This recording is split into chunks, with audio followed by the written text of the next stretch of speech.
প্রসঙ্গটা যখন বিশ্বকাপ প্রস্তুতির তখন লিওনেল মেসিই সেরা। এমএলএসে একাই তাণ্ডব চালাচ্ছেন এই তারকা। আরও একবার সোনালি ট্রফি ছুঁয়ে দেখতেই কি ইনসেইন হয়ে উঠছেন মেসি।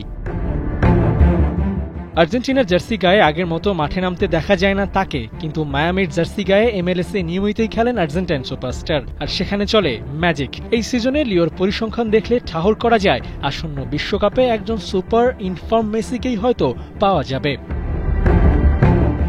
মেজর লিগ সকারে খেলেছেন ২৮ ম্যাচ, গোল করেছেন ২৯টি। ম্যাচের থেকে মেসির গোল বেশি।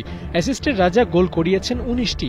Big chance create, shots on target, কোথায় মেসি অবদান রাখেননি। সবচেয়ে বেশি ম্যান অব দ্য ম্যাচ অ্যাওয়ার্ডটাও মেসি জিতেছেন, যা লিগটির ইতিহাসেরই সর্বোচ্চ জেতা। ৮ মাস বাদ বিশ্বকাপ, জোর সম্ভাবনা লিও এই টুর্নামেন্টেও খেলবেন।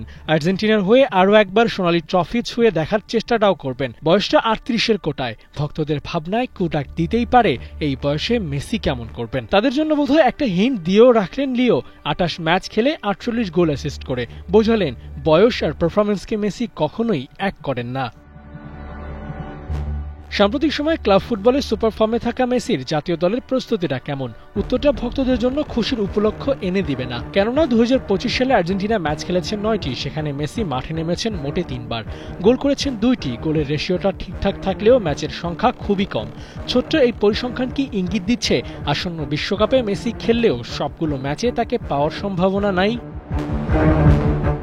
গেল এক বছরে পুরো ম্যাচ না খেলা, কম গুরুত্বপূর্ণ ম্যাচে মাঠে না নামার সিনারিওগুলো কল্পনা করলে স্পষ্ট হয়ে যায় বিশ্বকাপে মেসি খেলবেন বদলি হিসেবে। বয়সটা বোধহয় মেসিকে ধরেই ফেলল। আবু নাঈম, ৭১।